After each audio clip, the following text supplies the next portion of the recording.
Sir, that was a spectacular battle. You both fought exceptionally well. Complete and utter defeat. I would hate to make an enemy of you two. No need to get carried away with praise. I know you both feel we won by a paper-thin margin. And I won't deny it. If we were to fight again, there's no telling who would prevail. What do you think, Professor?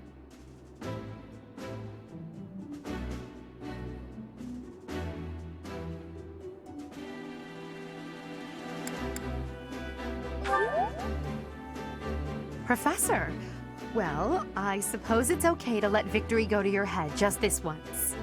In any case, I hope the day never comes when we have to put this experience to use. Agreed. I would hate to know a future in which I'm forced to cross swords with you. True, although the Battle of the Eagle and Lion was originally named after a war between the Empire and the Kingdom. But that's all in the past. I'm sure even the name will one day fade from the pages of history.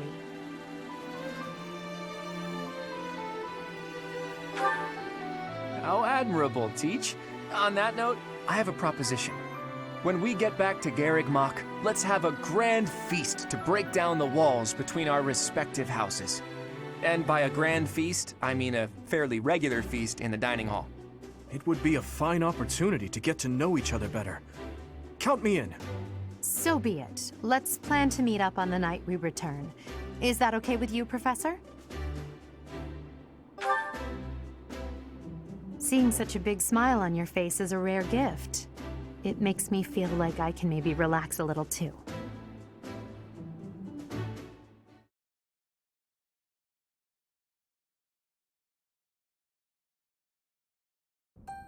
It's finally over. There are way too many strangers at that feast. Put your chin high, Bernie. It was a chance for you to have growth. But everyone was acting so friendly. It was overwhelming. Linhardt, I wasn't done talking to you. If those Alliance guys came at it from here, and those Kingdom guys came from there... I know. We'd have been able to take them out all at once. I heard you. I'm going to bed now. Did anyone get the feeling that there were already couples forming? That's not really fair, is it? I wanted to sneak off with someone too. I was hoping for some tea after our meal anyway. Would you care to join me? Thanks, but no thanks, Mr. Noble. I already have my heart set on someone else. Until today, I thought it would fall to me to command and guide our ranks all by myself. But with you leading us, I've gotten to experience what it's like to fight alongside everyone. And I've realized how happy it makes me, fighting under your command. The Emperor doesn't take orders from anyone. It's their duty to stand alone and lead the entire Empire. But maybe it's better to have someone to rely on, so that you can support and guide each other through the darkness.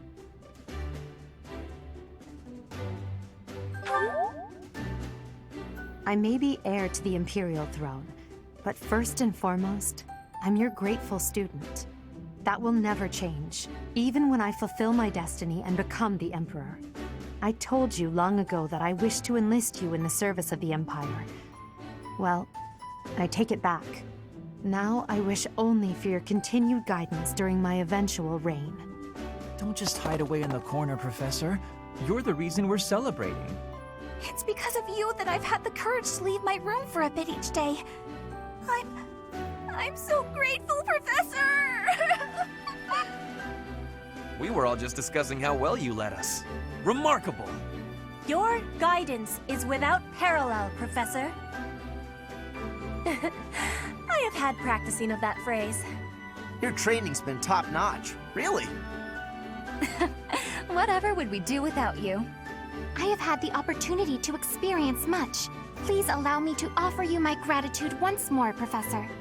I feel the same. You are something special, my teacher.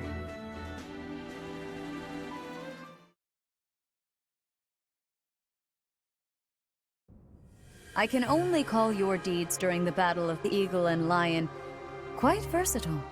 Comparing against their performance at the mock battle of the Great Tree Moon, the students have grown significantly.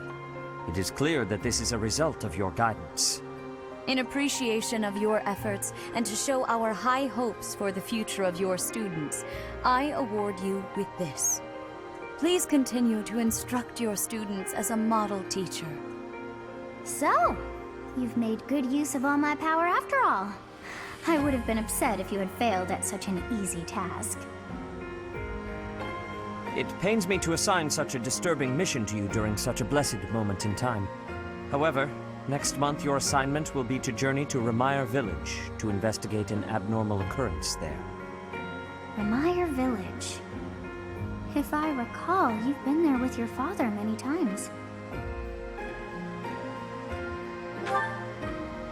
I have yet to ascertain the details, but it would seem the villagers have been acting strangely. I have already dispatched the knights to verify the authenticity of this information. They should be back shortly. I suggest you begin by finding out what they have discovered. I pray this is not a bad omen.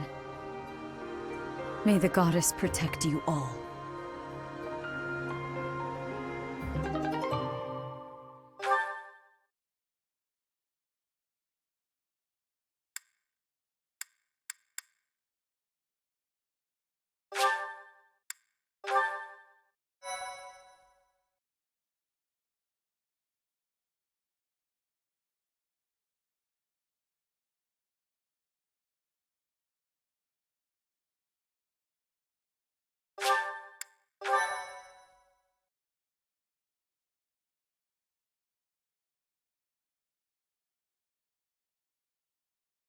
Part 1. White Clouds. Red Wolf Moon. The Flame in the Darkness.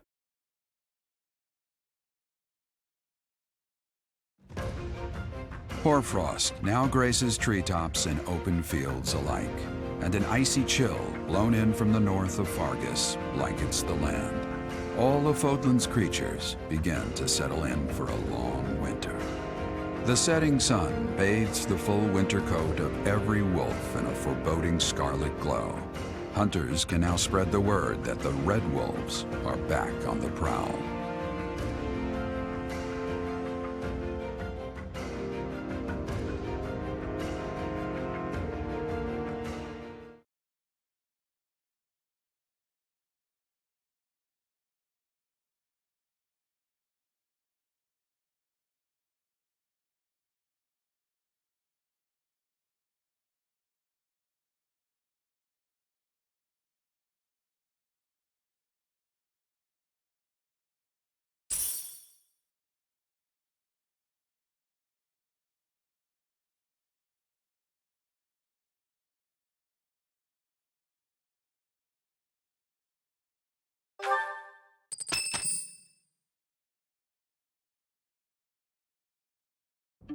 That's what we're dealing with.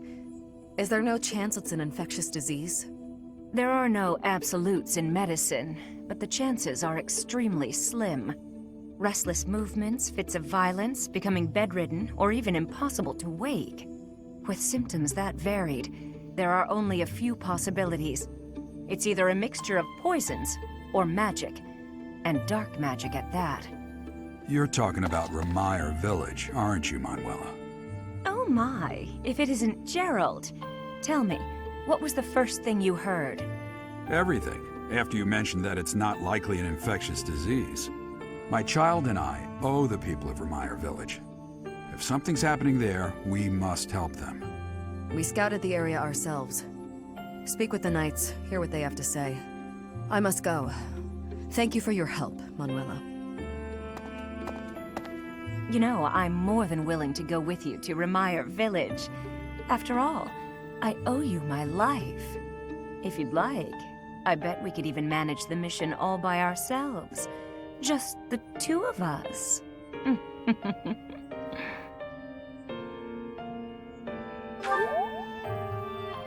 Professor! A bit of a tease, are we? A girl could get used to this side of you. Nice try, but I'll be going to the village as well. Enough nonsense. It's time to move out. As you like. Goodbye, Gerald. Goodbye, Professor. I'll be in my office making preparations. What about you? If you have the time, it would be helpful if you could go ahead and talk to the knights. Hey, what's wrong?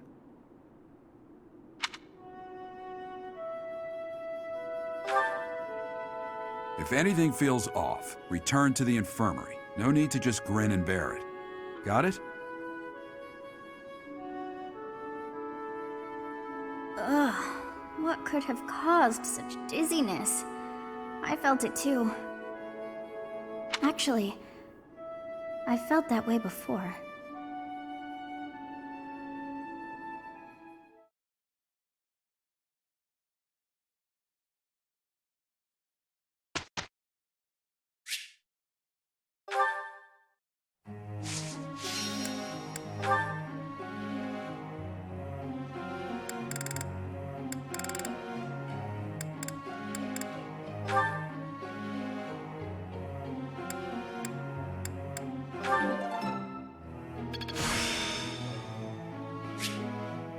My efforts were not in vain.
Professor, may I ask you a question?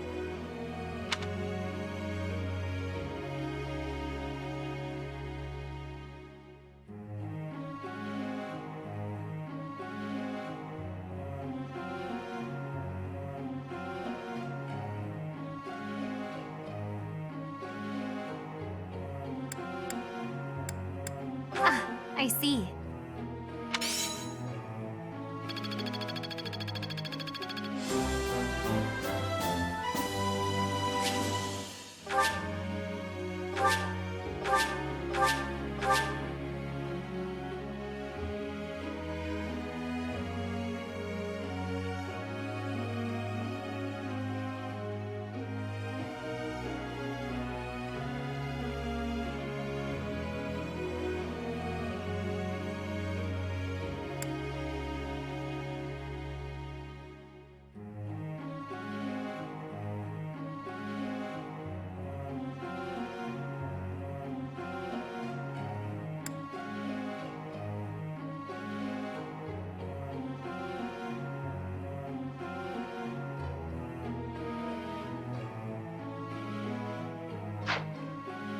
Professor!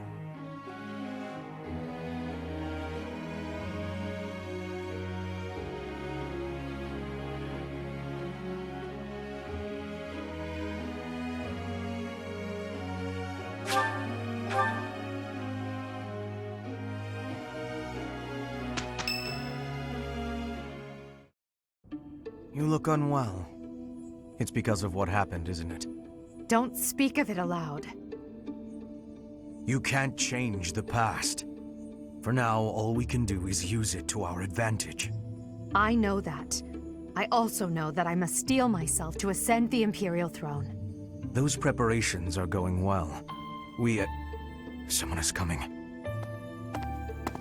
Professor, I heard about our mission for this month. Something terrible is happening in Ramire Village. That's where you were when fate sent you our way. This feels preordained. Are the Knights making progress with their investigation?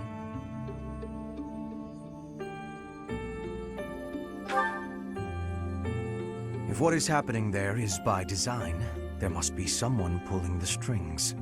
There is the Death Knight, of course, and the mysterious mages who were implicated with the Western Church. They showed up when Flame was kidnapped as well, and now there is another strange occurrence near the monastery. It seems an unknown organization hopes to make the monastery its stage for something. Do you believe that all these incidents are connected, Professor?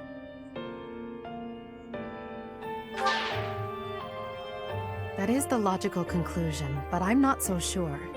It certainly appears that all of the events surrounding the monastery are connected by a single thread. However, I think it's possible that it may just be a result of different motives overlapping. Remember, Professor, if you think of people as simply enemies or allies, it may be impossible to grasp the truth.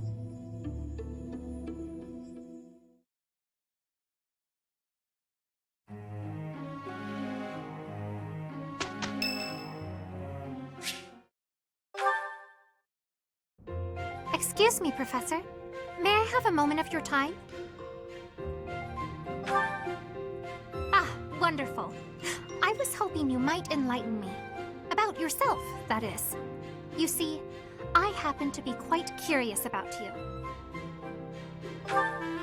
Well, because there is something different about you. You possess an air of mystery. I could not help but notice when first we met. I am intrigued, to say the least. I find it rather difficult to put into words.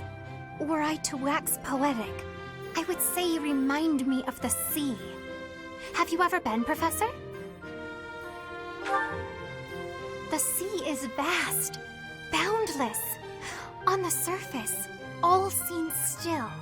Yet beneath that stillness, it is unfathomably deep. Within, it teems with life. Yet without, one is lucky to glimpse a fleeting shadow. And yet, all one must do is cast a line to grasp hold of all that life.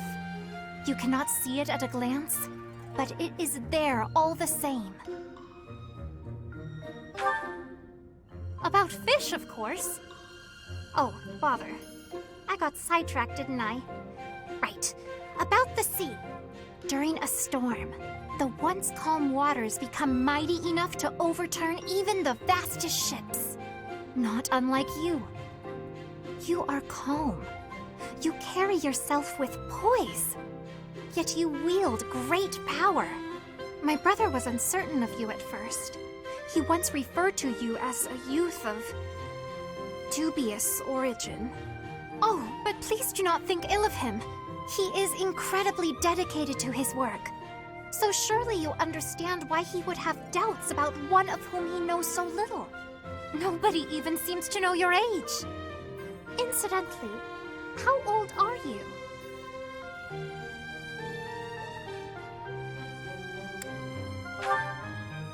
Aha! I suspect that if you choose not to say, you must be quite young. Looking at you, it is quite difficult for me to determine. I wonder... could you be younger than your own students?